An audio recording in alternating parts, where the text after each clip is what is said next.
Distinguished representatives of peoples great and small, I greet you not as a career diplomat, nor as a man bred for banquet halls and handshakes. I do not come to you speaking the rehearsed language of polished politics. I come to you as a soldier of my people, as a guardian of a wounded land, as a son of a continent that has carried the cross of the world, yet has never worn its crown. My name is Captain Ibrahim Traore, President of Burkina Faso, and today I speak not only for the 22 million souls in my nation, but for a continent whose stories have been twisted, whose pain has been ignored, and whose dignity has been repeatedly auctioned off at the altar of foreign interests. Africa is not Tobago. Africa is not a battlefield. Africa is not your experiment, your puppet, your warehouse of raw materials. Africa is rising not to kneel, but to stand. And today I say before this great assembly of nations, Africa will not kneel. One on the false generosity of global politics. For decades you've sent us aid with one hand while extracting our lifeblood with the other. You build wells in our villages while your corporations drain our rivers. You donate vaccines yet patent the cures. You speak of climate action yet continue to fund the very forces that burn our forests and dry our lakes. What kind of generosity is this? The kind that feeds the mouth but silences the voice. The kind that keeps a man alive just enough to keep him dependent. We are not blind to this hypocrisy. Let me be clear, we are not ungrateful for sincere humanitarian assistance, but we reject a global order that disguises exploitation as partnership.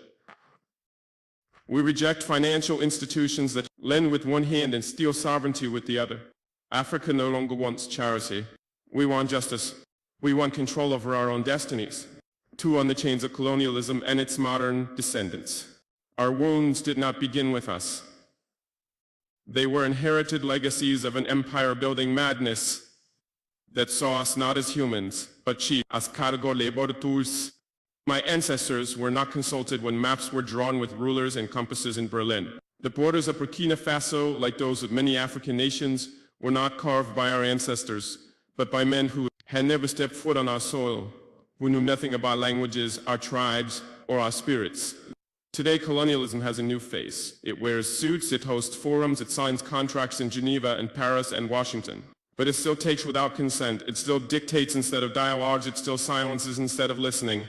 If you want to talk about peace, then let's begin by unlearning the arrogance that peace is something only you can teach us. 3. On resource exploitation and the myth of development. They call us developing as if the theft of centuries did not set us back, as if the gold from our lands, the diamonds from our rivers, the oil beneath our feet did not build the very skyscrapers in which this assembly sits. Let us speak plainly. Burkina Faso is rich, Africa is rich in minerals and culture and wisdom and youth. But you have taught us to measure richness in GDP and export value. You call it development when a foreign company owns 90% of a gold mine on our land. You call it progress when your security forces guard cobalt mines but not our children's schools. That is not progress, that is piracy with legal documents. From now on we will define development on our own terms. Development that puts children in classrooms, not minerals on cargo ships. Development that respects the land, the people, and the soul of a nation. 4. On sovereignty and interference. Why is it that when an African nation makes independent choices, we are called unstable? Why is it that when we seek military cooperation outside the colonial sphere, we are labeled a threat? Burkina Faso has chosen to walk a path of sovereignty that is not a threat to peace. It is a declaration of adulthood. We are no longer under your guardianship. We are no longer your junior partners in diplomacy. We are a free people.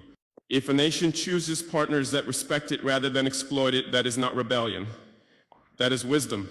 Let it be known, no foreign power will dictate the alliances of Burkina Faso. We will build relations based on mutual respect, not historical guilt or present-day intimidation. 5. On terrorism and manufacture wars. You ask why there is violence in the Sahel. You ask why our youth take up arms. But you do not ask who benefits when our mines are guarded by private mercenaries, while our villages are left vulnerable. You do not ask how weapons arrive in deserts that produce no steel. You do not ask why peacekeeping never seems to end the war. The truth is, many of the so-called solutions to African security problems are merely business models. Endless conflict has become a market, and African suffering has become a subscription-based service. Burkina Faso has decided to break that cycle. We will fight terror, but not with dependency. We will secure our nation not with foreign dictates, but with national dignity. 6. On migration and human dignity. We do not want our youth drowning in the Mediterranean. We do not want our brightest minds fleeing to countries that once called us savages. We do not want remittances. We want reasons for our people to stay. Why do our youth flee?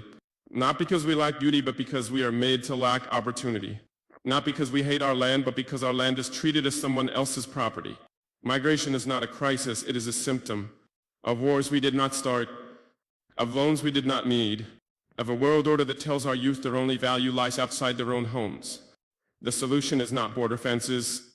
The solution is justice for 7 on Africa's place in the world. Africa is not a mistake to be fixed. Africa is not a failed continent.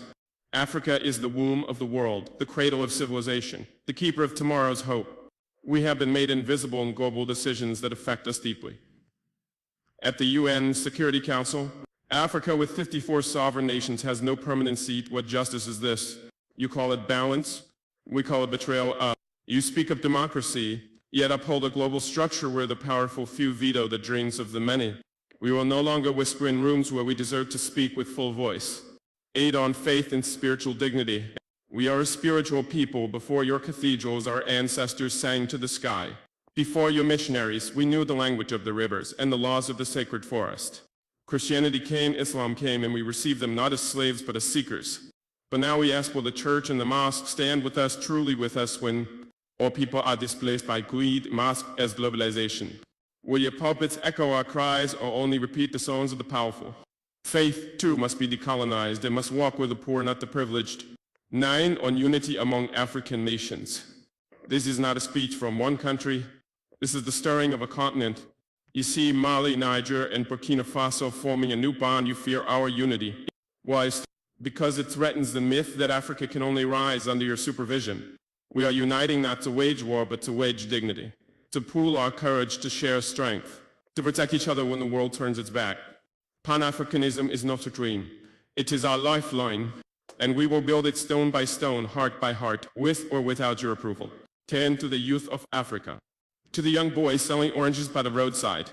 To the girl who walks 10 kilometers to attend school. To the child whose only toy is a stone but who dreams of stars. You are the reason we fight. Do not believe the lie that your continent is cursed. You are the blessing. Do not envy foreign passports. Be proud of your name, your land, your roots. The world may not applaud you now, but the future will speak your name in honor. 11 final words we will not kneel. I do not come to declare war, I come to declare will. So we will not kneel to fear. We will not kneel to foreign banks. We will not kneel to outdated empires masquerading as friends. Africa is not asking for a seat at your table.